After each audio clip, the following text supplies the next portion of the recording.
Welcome back, everybody. It's your time to EdUp on the EdUp Experience podcast, where we make education your business. This is Elvin Freitas, co-founder of the EdUp Experience podcast, and I'm here at the World Innovation Summit for Education, otherwise known as WISE, in Doha, Qatar. And I have another amazing guest with me with another very difficult name to pronounce, and I'm going to try my best to do it. Try my best. And so, okay, here we go.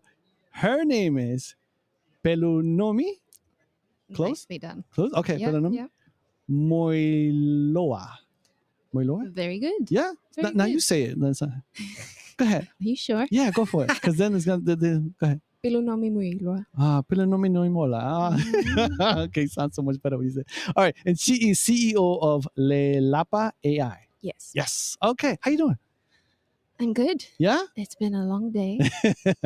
Yeah, just so people know, this is like the end of the day, first day of the conference. So Yeah. you're right, yeah. it has been a long day. I'm a little bit embarrassed though because I can't even blame jet lag because I'm in a similar time zone back home. That's funny. Wait, where's the time zone? Where are you from? I'm from Johannesburg, South Africa. Oh, no way. Is that where Lelapa AI is from? That's Okay. where we're based. Good. Okay, good. So tell us all about Lelapa AI. Great. We are an AI startup, super trendy. Even more trendy, we do language models. We build language models. Large language models? I like to joke and say that the L in our LLM stands for little because it sounds cute, but it's also because it's sort of what we do. Yeah. I think LLM is a word that is thrown around quite a lot. Yes, sure so is, people yeah. think it's the answer for everything. But we look for efficient ways of using smaller data sets, smaller models, and smaller domain spaces to build language models for under-resourced languages. So there are almost 2,000 languages on the African continent. Oh, wow. Very few people engage fluently in languages that AI knows very well, English, French, Spanish, or whatever else. Yeah. And that means it's our job to make sure that the 1.2 billion people on the African continent are able to get technology to understand them so that they can communicate, learn, contribute, and participate in a global economy through mobile applications and websites and things like that. So how does this work in the real world? I'm trying to figure out how. Can you walk us through like how they're using it in an everyday scenario, I guess? Well, if we do our job well, you won't know that you're using it, right? I like that. Okay. So we're a B2B. We sell our services to businesses so that they're able to do their services better. Okay. So for example, if I am a South African and I speak a language called Shangaan, and I call into a call center because a shopping app has lost my order. And I want to complain. Yeah, of course you do. As any ordinary person would. Exactly. I wouldn't be able to complain in the language that I know. How frustrating is that? And that is the experience for most of the people in the global south. Yeah. So if that shopping company was clever, they would get Lelapa AI to come in and enable them with a technology that is able to understand that language so that they're able to communicate with the customer. So it would be via chat, conversational chat, that is able to, in a clever way, engage with the particular response from a consumer. Yeah. It could be via a call center where the call center is then able to transcribe that language into text so that it can be analyzed. Okay. It could be a market research firm that wants to understand the content within a particular body of text. Yeah. If it's not in a commonly known language, they're unable to do that. And it just means that they're unable to know about their audience in this mass market that is otherwise barred from participating in a global economy. Gotcha. Do you work with education businesses and organizations? Yeah, sometimes. Okay. How does that look like? I'm just curious. So education, I mean, language touches everything. Of course, yeah. And one of the primary motivations around education is information consumption, right? Yeah. And knowledge sharing. Yeah.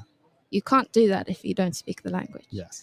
One of the ways in which this is very evident, a study was done in South Africa where students who were learning foundational concepts, whether it be mathematics or biology, learning in their mother tongue meant that they were able to understand and play back the information more accurately and better.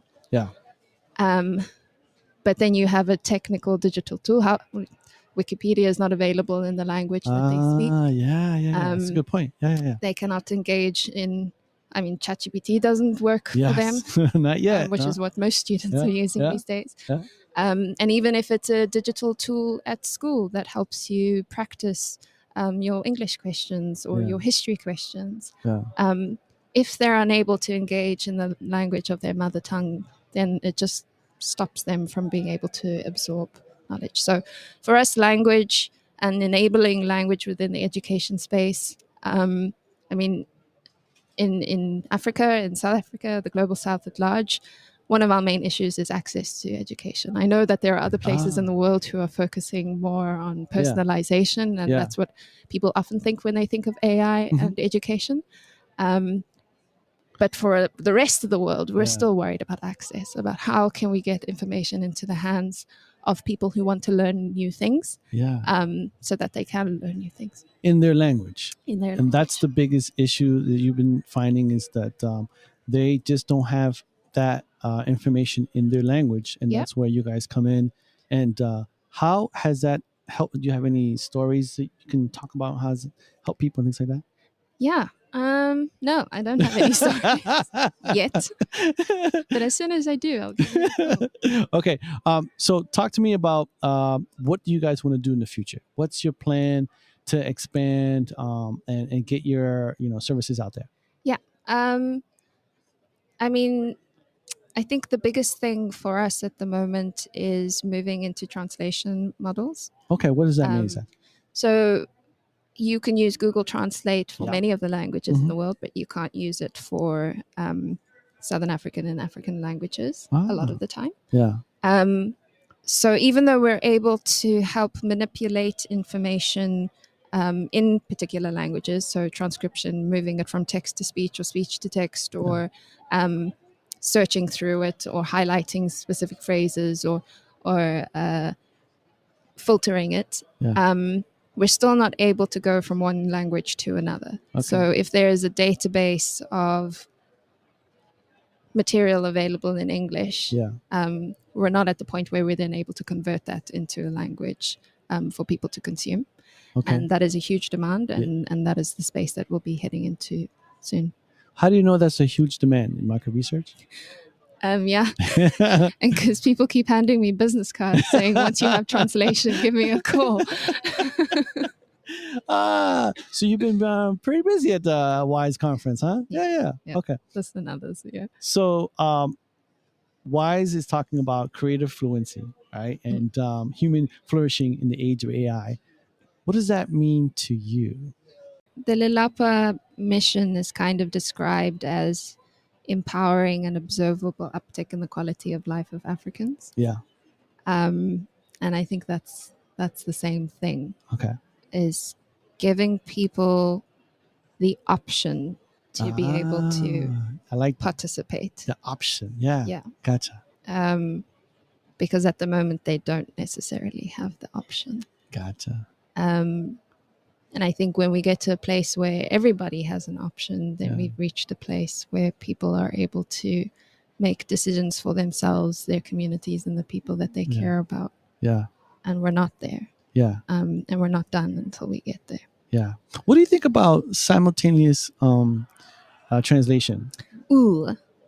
I have this there's this wonderful science fiction writer, Nnedi Okorafor. She's a Nigerian writer. I initially thought I didn't like science fiction. And then I realized I do. I just like reading about people who look like me and have my experiences, and most of science fiction isn't that way. But she's an African science fiction writer and writes African stories. My favorite one is Binti.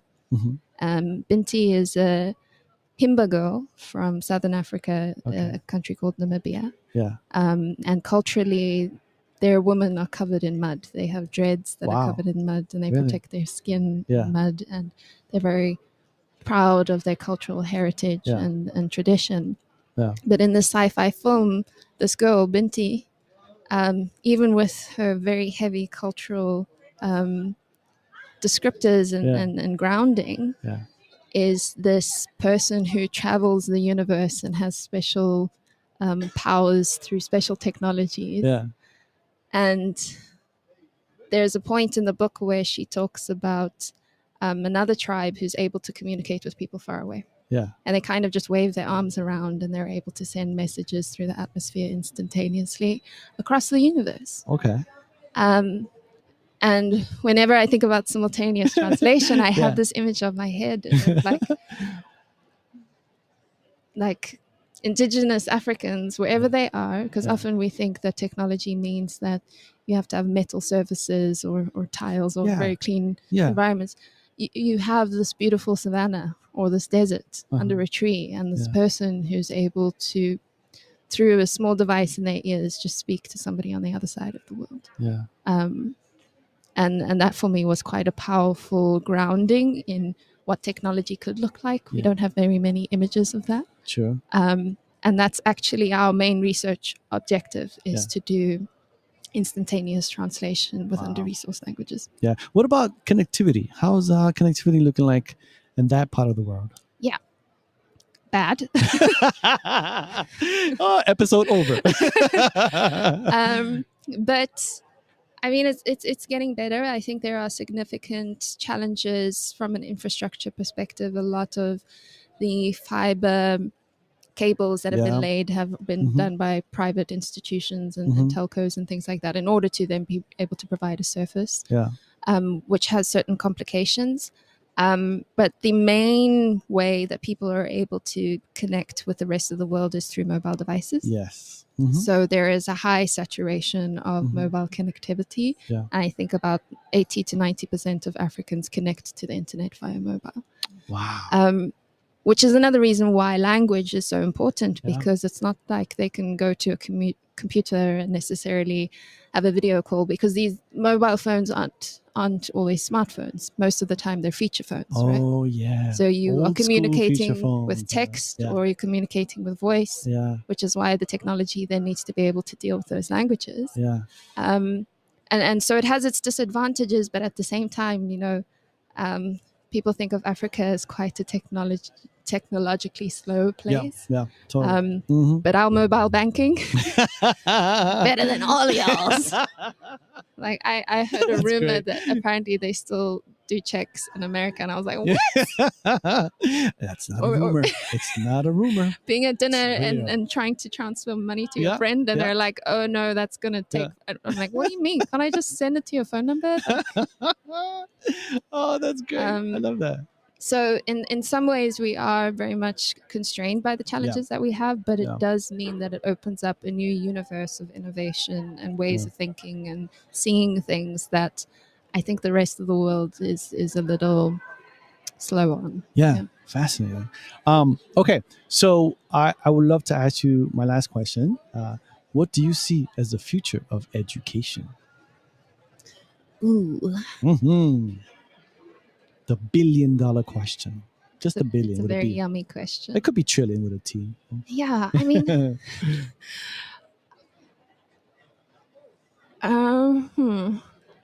based on your experience, everything you've seen, you've heard, you've read, what do you think is going to happen in the future, especially with AI and everything that you're doing? Yeah, well, I mean, I have hopes. But I don't. We'll see what happens. But okay, what are your hopes?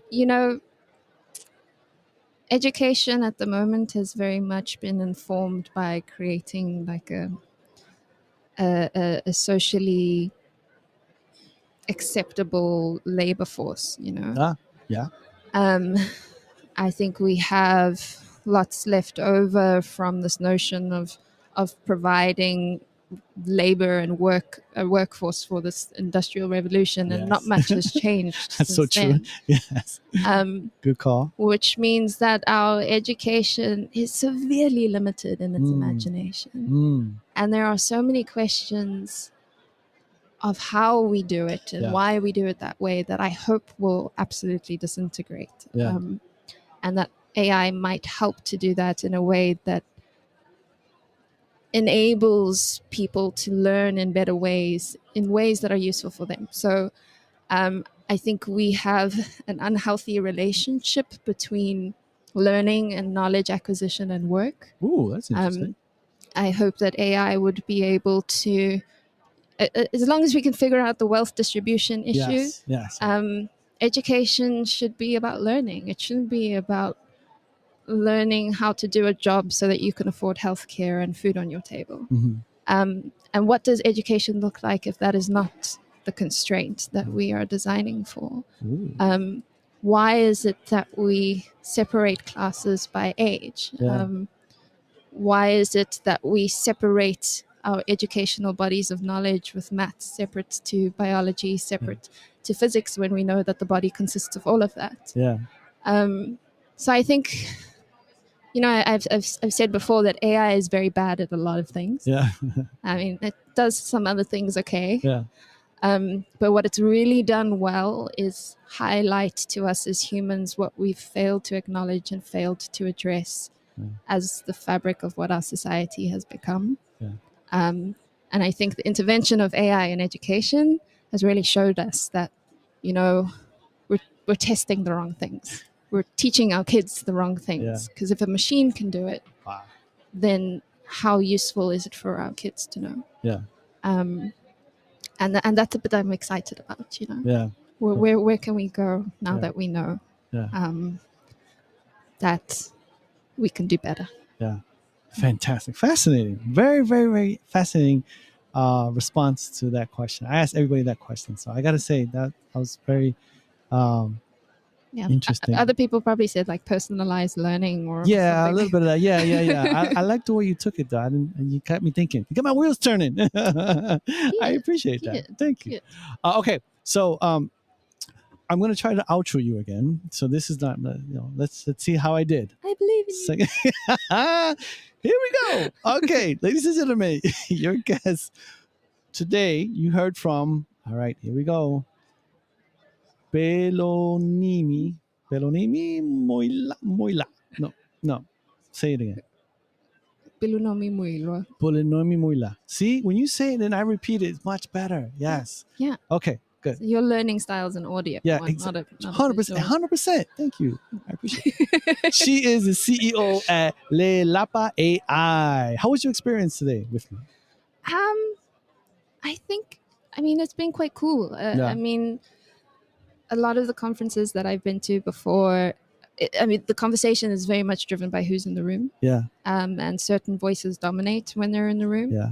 And this is one of the first international conferences that I've gone to where the Global South is able to engage in Global South issues because we're not drowned out by people who don't think they're important. Nice. So that's been really great. Just having different perspectives and different contributions so that we're able to explore different subjects, which has been quite nice. Fantastic. Good. Well, thank you for your time. I appreciate your insights. Very interesting. So with that, ladies and gentlemen, you've just EdUp'd.